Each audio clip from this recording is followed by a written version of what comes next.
What I'm dealing with is hard because it involves more than just my heart. It involves a lot of little hearts. You know, we have 4 kids, and divorce is never easy. And we're both from divorced families. There are celebrity divorces, and then there are battles. The kind that play out not just in courtrooms, but in headlines, in tearful interviews, in albums soaked with heartbreak, and in the quiet, exhausted eyes of someone who once believed they had finally found the love they always deserved. Kelly Clarkson's divorce from talent manager Brandon Blackstock was all of that, and then some. 4 years, the public only saw fragments of the story. A court filing here. A custody ruling there. A ranch in Montana that became the symbol of everything falling apart. But Kelly herself, the woman at the center of it all, stayed remarkably, almost painfully, silent about the full truth. Until now. Because piece by piece, in interviews, in her music, in the raw, unguarded moments on her talk show, Kelly Clarkson has slowly begun to let the world in. And what she's revealing is far more complicated, far more human, and far more surprising than any tabloid headline ever captured. Today, we're going to walk through the whole story. Not just the divorce, but everything that led to it, everything that happened during it, and everything Kelly has finally allowed herself to say out loud. Stay with us, because this is one story you genuinely did not know in full. To understand Kelly Clarkson's marriage, and ultimately her divorce, you first have to understand the woman who walked into it. Kelly didn't grow up with a blueprint for what a healthy, lasting relationship looked like. She grew up in Burleson, Texas, in a household that was reshaped by divorce before she even reached grade school. Her parents split when she was just 6 years old, and in the aftermath, her family was essentially scattered. Her brother went one way, her sister another, and Kelly stayed behind with her mother. Her father, Stephen Michael Clarkson, became a ghost in her life, present in name only. He left, and he largely stayed gone. For a young girl trying to make sense of the world, that absence carved something deep. It wasn't just sadness. It was confusion. It was the kind of wound that doesn't bleed on the outside but shapes everything. How you trust people, how much you believe you're worth loving, how desperately you might hold on to someone who finally makes you feel chosen. Kelly channeled all of that into music. By the time she won American Idol in 2002 and launched one of the most remarkable careers in modern pop history, she had already written songs that came from a very real, very tender place. Her voice could do extraordinary things technically, but what made audiences stop and feel something was the emotional truth underneath every note. She wasn't performing heartbreak. She had lived enough of it already. So when love finally arrived, real, exciting, seemingly reciprocal love, Kelly was ready to believe in it completely. Perhaps, some would later suggest, more completely than the situation warranted. Brandon Blackstock came from music industry royalty. His father, Narvel Blackstock, was a powerful talent manager and the longtime husband of country superstar Reba McEntire.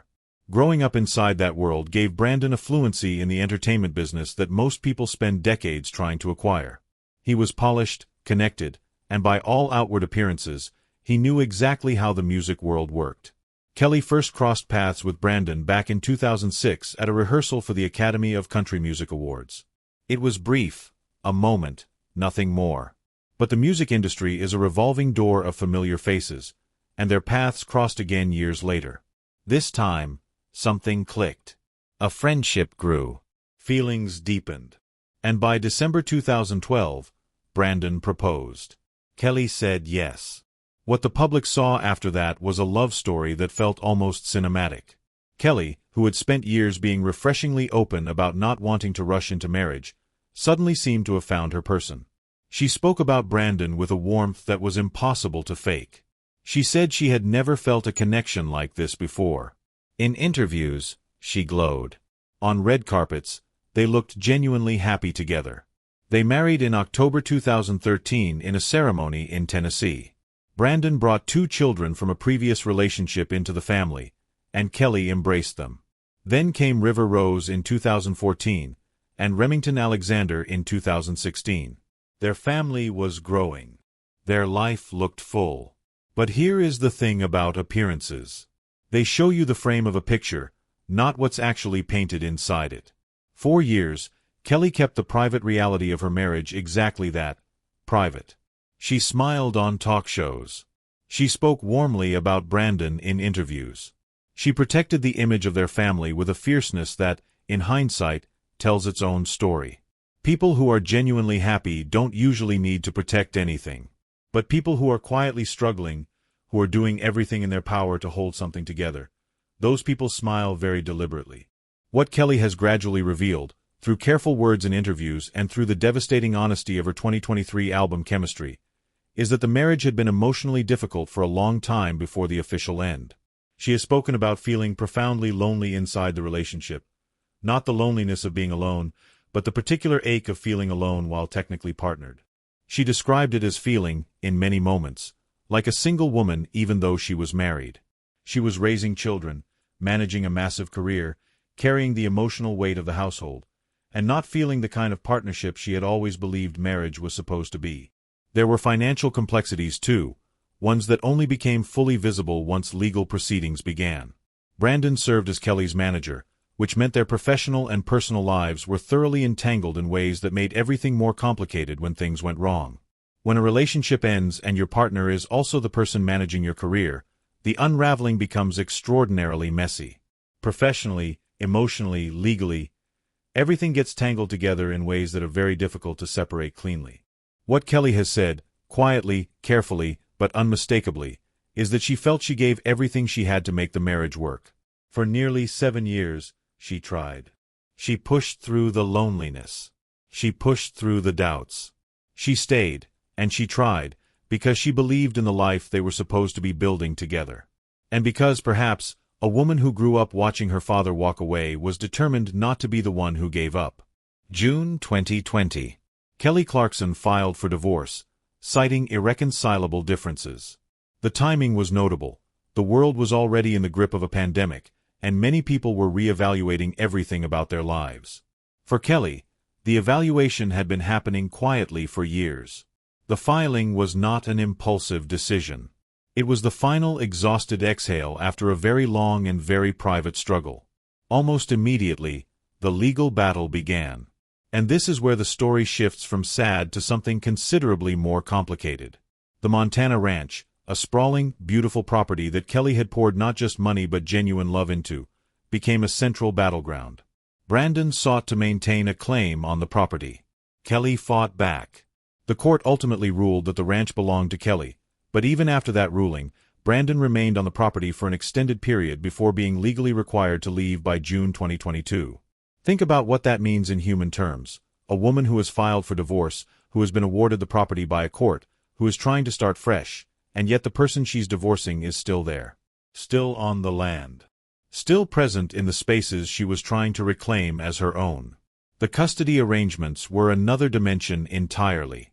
In November 2020, Kelly was granted primary custody of River and Remington. That outcome mattered enormously to her. Her children have consistently been the most important thing in her world, and knowing they would primarily be with her gave her something solid to hold onto during an otherwise destabilizing period. But the financial disputes dragged on. Details emerged that painted a picture of a situation far more complex than a simple parting of ways. Brandon pursued significant spousal support claims. Legal fees mounted. The entanglement of their professional relationship added layers of dispute that went well beyond the ordinary difficulties of a high-profile divorce. Here is what makes Kelly Clarkson remarkable. Throughout all of it, the legal battles, the headlines, the speculation, the very public nature of her pain, she found a way to process everything through her art and through her honesty without ever becoming cruel. She didn't go on a press tour to destroy Brandon's reputation. She didn't weaponize her platform for revenge. What she did instead was something harder and ultimately more powerful. She told the truth about how she felt. In scattered moments, a comment on her talk show, a lyric in a song, an unguarded answer in an interview, Kelly has constructed an honest portrait of a marriage that cost her more than the public ever realized. She has talked about the loneliness. She has talked about feeling unseen. She has talked about the particular devastation of realizing that the person you chose, the person you believed in completely, was not choosing you back in the same way. She has also talked movingly about the ways her childhood shaped her experience of all of this. Growing up without a present father created a template, an unconscious belief, perhaps, that love required you to work harder, to give more, to compensate for the absence you'd always felt.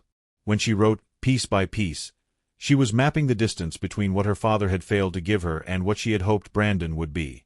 For a time, she believed he was that person.